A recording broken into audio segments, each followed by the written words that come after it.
काजल राघवानी का personal video हुआ viral. जी हाँ, काजल राघवानी का पर्सनल वीडियो हुआ वायरल। नमस्कार, प्रणाम। भोजपुरी स्पीड न्यूज के यूट्यूब चैनल में रउरा लोग के स्वागत बा।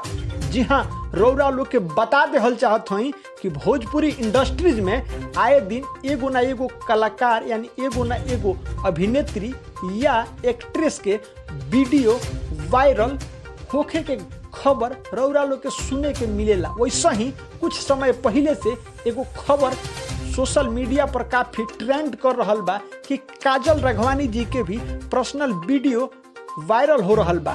खबर विस्तार से बतावे से पहले रउरा लोग से एगो छोटा सा आग्रह करतनी कि रउरा लोग अगर अभी तक हमारा ये यूट्यूब चैनल यानी भोजपुरी स्पीड न्यूज के यूट्यूब चैनल के रउरा लोग सब्सक्राइब नहीं कैले तो फटाफट सब्सक्राइब कर दी, बगल में बेल आइकन यानी घंटी के भी निशान दबा दी, साथे साथे लाइक के भी कर दी।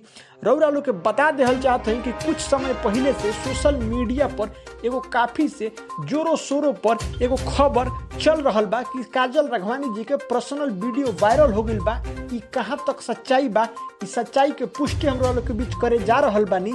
रउरा लोग के बता देहल चाहते हैं कि रउरा लोग अगर वीडियो के अच्छा तरीका से देखम तो रउरा लोग के साफ दूध के दूध और पानी के पानी हो जाए कि वो वीडियो में काजल राघवानी जी ना बल्कि कोई अन्य इंसान बा।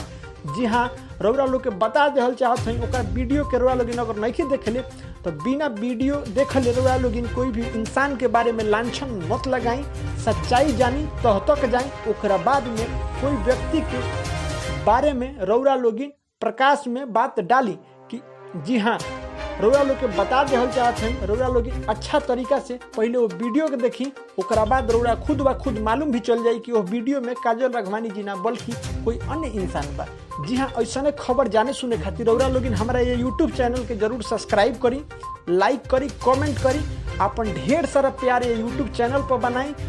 साथे साथे रउरा लोग शेयर भी जरूर करी ताकि हमारे के भी एगो हौसला मिली आ हम रउरा लोग के बीच ऐसा ही ताजा तरीन खबर लेके आवत रहे। नमस्कार, प्रणाम, जय हिंद।